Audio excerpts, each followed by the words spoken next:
আজ আমাকে কথা বলতেই হবে ইনশাআল্লাহ, কারণ আগামীতে আবার আপনাদের সাথে দেখা হবে কিনা আমি জানি না। কথা বলতেই হবে। আমি দেখতে পাচ্ছি বাংলাদেশের ভাগ্য আকাশে উত্তর গগনে কালো মেঘ জমা হয়েছে, ঝড়ের পূর্বাভাস লক্ষ্য করছি। যদি মোকাবেলা করতে না পারেন সক্ষম ভাবে, এমন অন্ধকার গাঢ় কালো অমাবস্যার রাত আসতে পারে যার সুবে সাদেক হওয়া অসম্ভব। সুতরাং আপনারা কি কাপুরুষের মতো কাফের মুশরিকদের গোলামি করে মরতে চান? বিড়ালের মতো 500 বছর বেঁচে থাকার কোনো লাভ নাই। সিংহের মতো 1 ঘন্টা বাঁচতে চাই।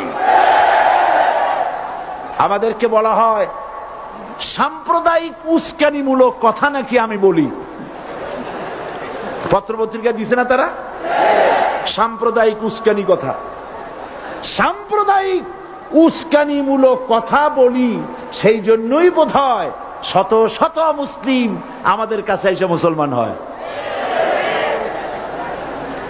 মানুষে আর বোকা বানানো যাবে না। যাবে কি? আর বোকা বানানো যাবে? তারপর বলছে কি?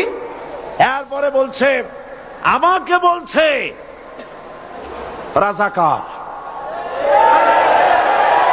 শুনে রাখো চট্টগ্রামের লক্ষ লক্ষ জনতা, পার্লামেন্টে যখন আমাকে এই কথা বলা হয়েছিল, আমার পার্লামেন্টের কলিগ জাফরুল্লাহ চৌধুরী সাহেব বসে আছেন এখানে। হ্যাঁ, জাফরুল ইসলাম চৌধুরী বসে আছেন পাশে। প্রধানমন্ত্রী সুদ্ধা, অন্তত 3 শতাধিক পার্লামেন্টের সম্মানিত সদস্যরা সেদিন বসা। 1997 সনের বাজেট বক্তৃতা যখন আমি করতেছিলাম, ডক্টর কুদরতে খোদা, নাম রাখছে কুদরতে খোদা, আসলে গজবে খোদা। এ লোকটি নাস্তিক, ইসলামের চূড়ান্ত দুশমন। তার প্রণীত শিক্ষা ব্যবস্থার যখন সমালোচনা করছিলাম, ট্রেজারি বেঞ্চ থেকে আমাকে বলা হলো রাজাকার। আমি আমার সমস্ত শক্তি একত্রিত করে বলেছিলাম শুধুমাত্র হিন্দুস্তানের রাজাকারেরাই আমাকে রাজাকার বলতে পারে।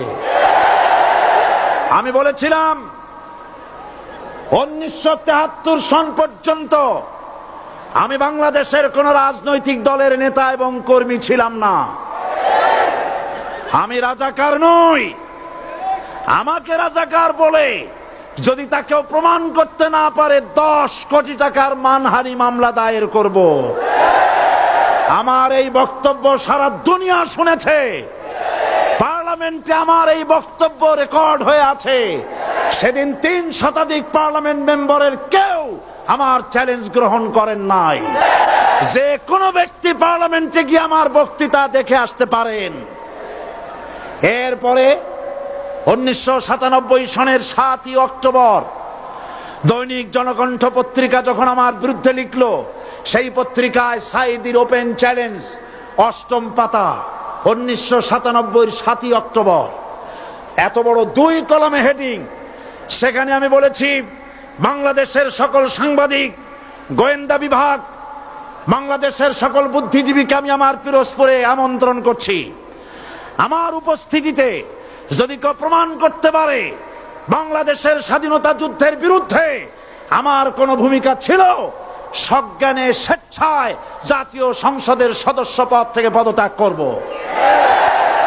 3 বছর পার হয়ে গেছে, আজ পর্যন্ত কেউ এই চ্যালেঞ্জের মোকাবেলা করে নাই। সুতরাং আমাকে যারা রাজাকার বলবে তারা পিতৃ পরিচয়হীন অবৈধ সন্তান।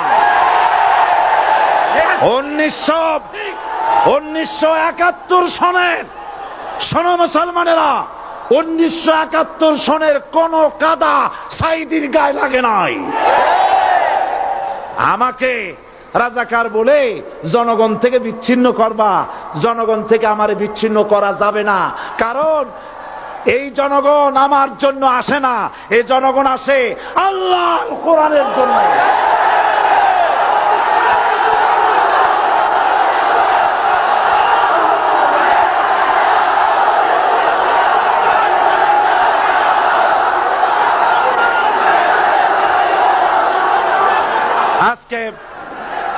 আর যারা ইসলামের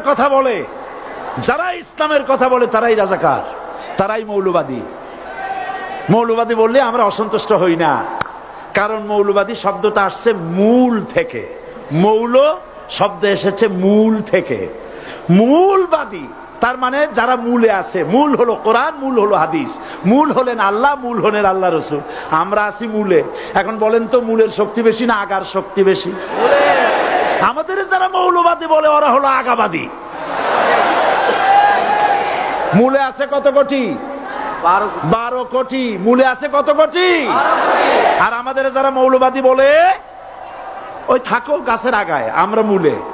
লাভালাভি বেশি করবা না, 12 কোটিতে গাছের গোড়া আসতে নানা দেবে, মামু বাড়ি দিল্লি গিয়ে পড়বা, বাংলার জমিনে জায়গা হবে না।